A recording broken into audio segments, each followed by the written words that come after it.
Percival Wilde was born in 1887 and died in 1953. Was an American author and playwright. So he wrote novels, numerous short stories, and one-act plays. He also authored a textbook on theatre arts. Native to New York City, Wilde graduated from Columbia University in 1906 and worked for a time as a banker. He began writing plays in 1912. Wilde's plays were especially popular in the Little Theatre movement. He also wrote book reviews for New York Times and New York Post while he was a banker. He was on the advisory board of the Mystery Writers of America.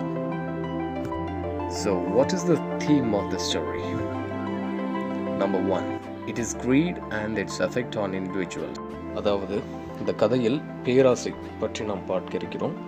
இந்த பேராசை ஒரு மனிதனுக்கு ஒரு குடும்பத்தில் ஒருத்தருக்கு வந்தால் அதனுடைய தாக்கம் அந்த குடும்ப மற்ற நபர்கள் மேல் எப்படி இருக்கும் அப்படிங்கிறத பார்க்க போகிறோம். Number 2 is the good gets reward and the bad gets punished. அதாவது நல்லவர் வெகுமதியை பெறுகிறார், கெட்டவர் தண்டனையை பெறுகிறார்.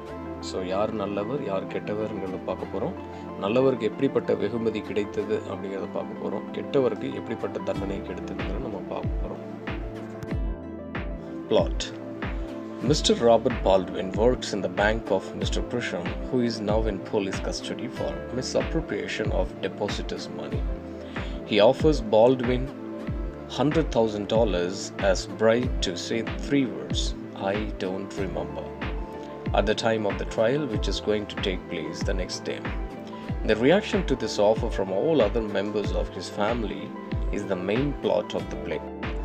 அதாவது இந்த கதையில் பார்த்தீங்கன்னா mister Robert Baldwin and mister Grisham 2 பேரும் நண்பர்கள் தான். ஆனால் ராபர்ட் பால்ட்வின் வந்து கிரிஷமுடைய பேங்க்கில் தான் ஒரு செயலாளராக பணியாற்றி வந்தார். இப்போ மிஸ்டர் கிரிஷம் வந்து போலீஸ் அரெஸ்ட் பண்ணிடுது, போலீஸுடைய கஸ்டடியில் இருக்கார். ஏன் அப்படின்னா அந்த பேங்க்கில் டெபாசிட்டர்ஸினுடைய மணி அந்த பணத்தை வந்து தவறாக மோசடி பண்ணிடுறாரு, கையாடல் பண்ணிடுறாரு. இப்போ அடுத்த நாள் வந்து கோர்ட்டில் இந்த கேஸ் வந்து விசாரிக்கப்படுகிறது. அப்போ கிரிஷம் இருக்கார் இல்லைங்களா, அந்த பேங்க் ஓனர், அவர் வந்து என்ன சொல்கிறார் அப்படின்னா பால்ட்வினை பார்த்து, நீ எனக்கு ஹெல்ப் பண்ணணும், நாளைக்கு கோர்ட்டில் கேட்கும்போது 3 வார்த்தை தான் நீ சொல்லணும். என்ன அப்படின்னா ஐ டோன்ட் ரிமெம்பர், எனக்கு இது ஞாபகம் இல்லைன்னு மட்டும் சொல்லியிருக்கிறாரு. அதை சொல்கிறக்கு அவர் வந்து லஞ்சமாக $100,000 வந்து கொடுக்கறக்கு அவர் தயாராக இருந்தார். இந்த விஷயத்தை வந்து பால்ட்வின் தன்னுடைய ஃபேமிலி மெம்பர்ஸ்கிட்ட டிஸ்கஸ் பண்ணுறாரு, சொல்கிறாரு. ஸோ அந்த $100,000 அந்த தொகையை கேட்டோன்னே ஃபேமிலி மெம்பர்ஸ் வந்து கொஞ்சம் மனம் மாறுறாங்க. என்ன அப்படின்னா இத்தனை நாட்கள் வந்து இவர் வந்து சிறிதளவில் தான் சம்பளம் வாங்கிட்டு இருந்தார். இவ்வளோ பெரிய அமௌண்ட் வந்து தன்னுடைய வாழ்நாளில் சேர்க்கவே முடியாது, சம்பாதிக்கவே முடியாது. அதனால் தன்னுடைய மகன் எல்லாமே என்ன சொல்கிறாங்கன்னு, இந்த பணத்தை நீங்கள் வந்து வாங்கிக்கிங்க அப்படின்னு சொல்லிட்டு ஒரு தவறான காரியத்திற்கு துணை போக சொல்கிறாங்க. இந்த விஷயம் மிஸ்டர் பால்ட்வினுக்கு ரொம்ப வருத்தமாகவும் இருந்தது, வெட்கமாகவும் இருந்தது. அதை பற்றி தான் நம்ம இந்த கதையில் பார்க்க போகிறோம்.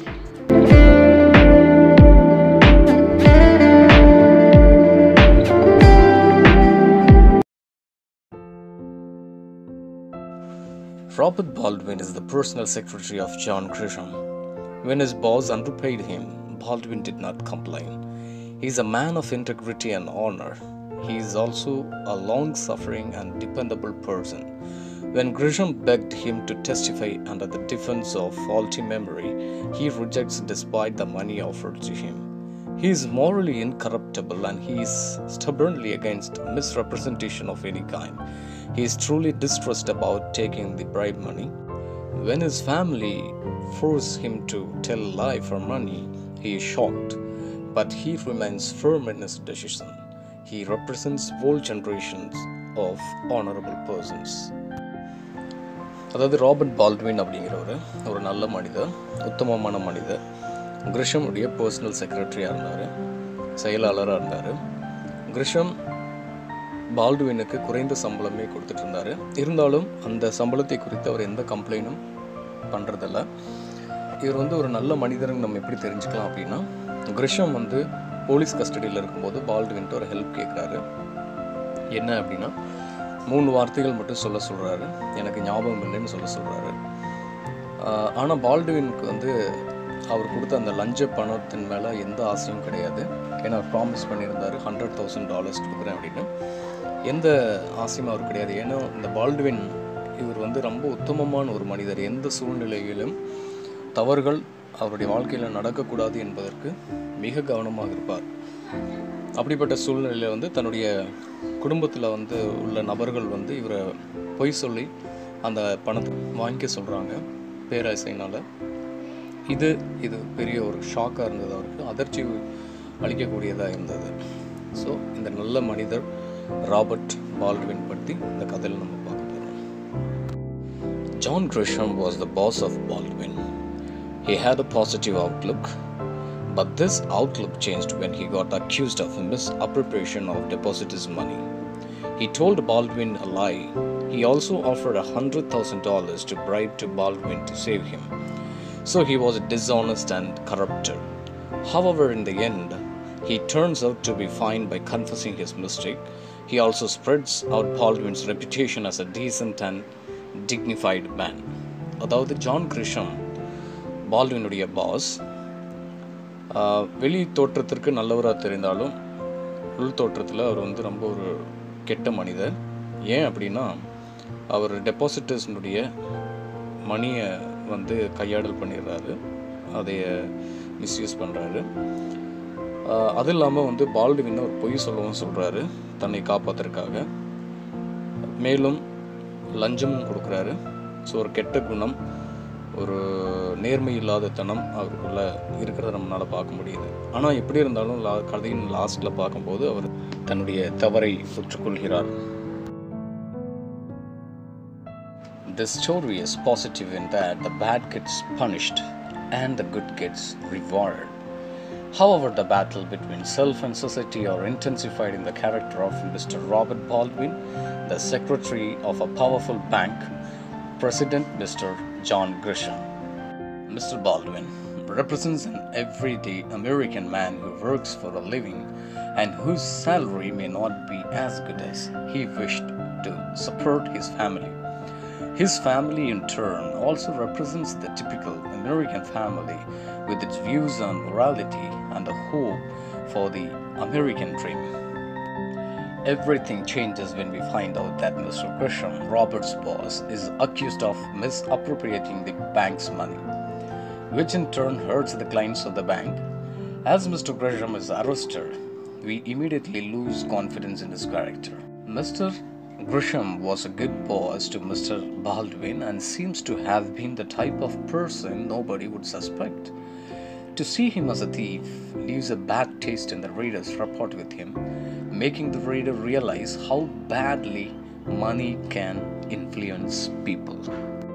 As a result of the arrest, Grisham begs Mr. Baldwin to simply say 3 words during his examination on trial regarding Mr. Grisham's transactions.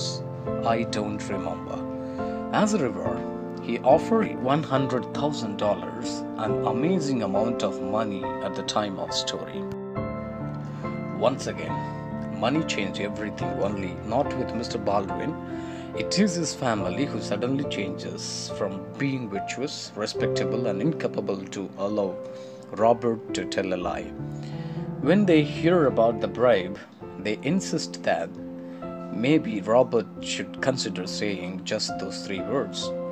So this is another instance where we may find it shocking how money can overturn family values.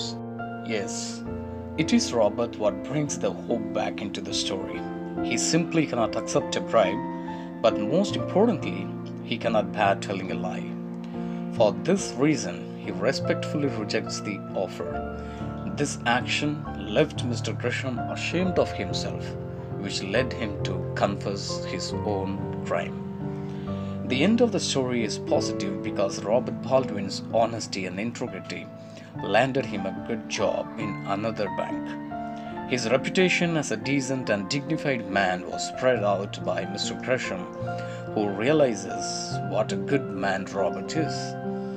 However, with the exception of Baldwin, we do not find any other positive dynamics in the story. Money only brings with its isolation, punishment, deception, frustration, and the possibility of endless shame. தீய குணமுள்ள மனிதர்கள் இவ்வுலகில் எப்படி தண்டிக்கப்படுகிறார்கள், நல்ல குணமுள்ள மனிதர்கள் எப்படி கௌரவிக்கப்படுகிறார்கள் அப்படிங்கிறது அந்த கதையினுடைய முக்கிய கருத்து. ஒரு மதிய நேரம், ஞாயிற்றுக்கிழமை, உச்சி வெயில் சமயம், ஒரு சிறிய குடும்பம் சிறிய வீட்டிற்குள் அமர்ந்து பதட்டத்துடன் குடும்ப தலைவருக்காக எதிர்பார்த்துட்டு இருக்காங்க. இந்த சின்ன குடும்பம் யாருது அப்படின்னா ராபர்ட் பால்டுவினுடையது. மனைவி மார்த்தாள், மகன் ஜான், மகள் எவி, இவங்க 3 பேருமே பதட்டத்தோட பால்டுவினுக்காக வெயிட் பண்ணிட்டு இருக்காங்க. பால்டுவின் எங்கே ஒர்க் பண்ணுறாரு அப்படின்னா ஒரு வங்கியில் ஒர்க் பண்ணுறாரு. அந்த வங்கி யாருடையது அப்படின்னா தன்னுடைய நண்பரான கிரிஷமுடையது தான். பால்டுவினும் கிரிஷமும் சிறு வயதிலிருந்தே நண்பர்கள். ஆனால் கிரிஷம் பால்டுவினுக்கு குறைந்த சேலரியை கொடுத்துட்டு இருந்தாரு. வாரத்திற்கு வெறும் $60 தான் கொடுத்துட்டு இருந்தாரு. இவர் ரொம்ப ஒரு ஆனஸ்டான ஒரு மனிதர். இவர் தன்னுடைய சம்பளம் குறைவாக இருந்தாலும் தன்னுடைய பாஸான கிரிஷம்கிட்ட எந்த கம்ப்ளைண்டும் அவர் பண்ணது கிடையாது. அப்போ இந்த குடும்பத்தில் உள்ளவங்க ஏன் பதட்டத்தோடு அவருக்காக வெயிட் பண்ணுறாங்க அப்படின்னா அவங்க கேள்விப்பட்ட ஒரு விஷயம்தான். அதாவது அந்த பேங்க்கில் டெபாசிட் செய்தவர்களின் பணத்தை கிரிஷம் மோசடி செய்ததா சொல்லி போலீஸ் அரெஸ்ட் பண்ணியிருக்காங்க அவரை. அதனால் ராபர்ட் பால்டுவினை வர சொல்லியிருந்தாங்க. ஸோ பார்க்க போன அவர் நீண்ட நேரம் ஆகியும் அவர் வீடு திரும்பலை. அதனால தான் ரொம்ப பதட்டத்தோடு இருக்காங்க. இப்போ நீண்ட நேரத்துக்கு பிறகு பால்டுவின் ஜான் கிரிஷமை மீட் பண்ணிட்டு வர்றாரு. வீட்டுக்கு சொல்கிறாரு, இந்த மாதிரி இன்னும் 24 மணி நேரத்தில் விசாரணை ஆரம்பிக்க போகுது. கிரிஷம்க்கு எதிரான ஒரே ஒரு சாட்சி நான் தான். நான் எல்லா உண்மையும் சொல்லிட்டேன் அப்படின்னா கிரிஷம் ஜெயிலில் போடுறது உறுதியாக நடக்கும் அப்படின்னு சொல்கிறாரு. ஏன்னா நான் ஒருவன் மட்டுமே சாட்சி அப்படின்னு சொல்கிறாரு. அப்போ இந்த விஷயத்தை கேள்விப்பட்டுட்டு ஜான் தன்னுடைய மகன் கேட்குறான், கிரிஷம் உங்கள்கிட்ட என்னப்பா சொன்னார் அப்படின்னு. அதுக்கு பால்டுவின் சொன்னார், எனக்கு நீ ஹெல்ப் பண்ணு, 3 வார்த்தை மட்டும் நாளைக்கு விசாரணை டைமில் நீ சொல்லிடு. அந்த 3 வார்த்தைகள் என்ன அப்படின்னா எனக்கு ஒன்றும் ஞாபகம் இல்லைன்னு சொல்லிடு அப்படின்னு சொன்னாருன்னு சொன்னான். உடனே பால்டுவினுக்கு இது ரொம்ப ஷாக்காக இருந்தது. ஏன்னா ஒரு நேர்மையான மனிதர் இப்படிப்பட்ட ஒரு பொய்யை சொல்லணுமா அப்படின்னு ரொம்ப யோசிச்சார். 35 வருட காலமாக அவங்க 2 பேரும் ஒருத்தர் நல்லா புரிஞ்சுக்கிட்டவங்க, தெரிஞ்சவங்க. ஆனால் இருந்தாலுமே இவருக்கு அந்த பொய் சொல்ல மனதில்லை. அதனால கிரிஷம்கிட்ட நேரடியாக சொல்லிட்டாரு, நான் இதை சொல்ல மாட்டேன் அப்படின்னு சொன்னதா சொல்கிறாரு. ஏன் அப்படி அவர் ஒரு பொய்யை சொல்ல சொன்னார் அப்படின்னா எனக்கு ஞாபகம் இல்லைன்னு சொல்லிட்டா அவர் குற்றவாளியாக்க எந்த ஒரு எவிடன்ஸ் இல்லாமல் போயிடும். அதனால தான் இதை சொல்லியிருக்காரு. மேலும் கிரிஷம் என்ன சொன்னார் அப்படின்னா இப்படி ஒரு பொய்யை விசாரணை அதிகாரியிடம் சொன்னால் அவர்களால் இவரை கைது பண்ண முடியாது. இதற்கு பால்டுவினுக்கு அவர் லஞ்சம் கொடுக்கறதா ப்ராமிஸ் பண்ணியிருக்காரு. அதாவது $100,000 கொடுக்கறதா சொன்னதா தன்னுடைய குடும்பத்தார்கிட்ட சொல்கிறாரு. அப்போ இவ்வளோ பெரிய அமௌண்ட் கேள்விப்பட்டோன்னு தன்னுடைய மகன் ஜானுக்கும் ஈவுக்கும் மனசில் ஒரு பேராசை ஏற்படுது. $100,000 கேள்விப்பட்டோன்னா மார்த்தாளுடைய மனசுலையும் பேராசை வந்துடுது. அவளுடைய எண்ணங்களும் மாறுபடுது. உடனே தன்னுடைய கணவன் பால்டுவின்ட்ட அவர் கருத்து சொல்கிறா, ஆலோசனை என்ன அப்படின்னா நீங்கள் உண்மையை சொல்லி உங்களுடைய நண்பரை சஞ்சலத்துக்குள்ளாக்காதீங்க. இந்த பணத்தை நீங்கள் வாங்கிக்கலாம்ல. இந்த பணம் பொதுமக்களுடைய பணம் இல்லையே, அவருடைய சொந்த காசை தான் கொடுக்க போகிறாரு. நீங்கள் அதை வேணால் வாங்கிக்கிங்க. இத்தனை வருஷமாக நீங்கள் கம்மியான சேலரி தானே வாங்கிட்டு இருந்தீங்க, இது ஒரு நஷ்ட ஈடாக எண்ணி நீங்கள் வாங்கிக்கலாம்ல அப்படின்னு சொல்லி மார்த்தா தன்னுடைய கணவன்கிட்ட சொல்கிறா. இப்போ இந்த ஆலோசனைக்கு ஜானும் துணை போகிறான். ஜானும் என்ன சொல்கிறான்னா, அம்மா சொல்கிறதும் சரிதான்ப்பா. அதாவது நீங்கள் உண்மையை சொல்லி அவரை காட்டி கொடுத்துட்டீங்க அப்படின்னா நீங்கள் துரோகி அப்படின்னு சொல்லி எல்லாம் கூப்பிட ஆரம்பிச்சிருவாங்க, வேறு உங்களுக்கு எங்கேயும் வேலையும் கிடைக்காது அப்படின்னு சொல்கிறான். இப்போ இந்த வார்த்தைகளெல்லாம் கேட்கும்போது பால்டுவினுக்கு மனசில் ரொம்ப ஒரு அதிர்ச்சியும் ஏற்படுது, வலியும் ஏற்படுது. ரொம்ப இதை நினச்சி வெட்கமும் படுறாரு. ஏன்னா தன் குடும்பத்திற்கும் இப்படிப்பட்ட ஒரு பேராசை வந்துருச்சு அப்படின்னு சொல்லி யோசிக்கிறாரு. பணம்னு தன்னுடைய நேர்மையை இழக்கிறாங்களேன்னு சொல்லி யோசித்து ரொம்ப வருத்தப்படுறாரு. ஜானு என்ன பண்ணுறான்னா தன்னுடைய தந்தையை அந்த தொகையை வாங்கிக்க சொல்லி ரொம்ப கட்டாயப்படுத்திட்டு இருக்கான். ஆனால் பால்டுவின் தன்னுடைய முடிவில் ஆணித்தரமாக நின்னார். அவருக்கு அந்த பொய் சொல்லவே இல்லை. அப்போ இப்படிப்பட்ட சூழ்நிலையில் தேர்ட் நேஷனல் அப்படிங்கிற ஒரு பேங்க்கு இருந்து அந்த பேங்க் அதிகாரி வந்து வந்திருக்காரு வீட்டுக்கு அவரை பார்க்குறக்கு. அவர் பேர் மிஸ்டர் மார்ஷல். அவர் வந்து ஒரு முக்கியமான செய்தி வந்து சொல்ல வர்றார். என்ன அப்படின்னா, அதாவது கிரிஷம் வந்து தன்னுடைய தவறை ஒப்புக்கொண்டதாகவும், அது இல்லாமல் மார்ஷல்கிட்ட வந்து கிரிஷம் வந்து பால்டுவினை பற்றி நல்ல விதமாக சொல்லியிருக்காரு. என்ன அப்படின்னா, பால்டுவின் வந்து எந்த சூழ்நிலையிலும் பொய் சொல்ல மாட்டார், எனக்கு எதிராக சாட்சி சொல்ல மாட்டார் அப்படின்னு சொல்லியிருக்காரு.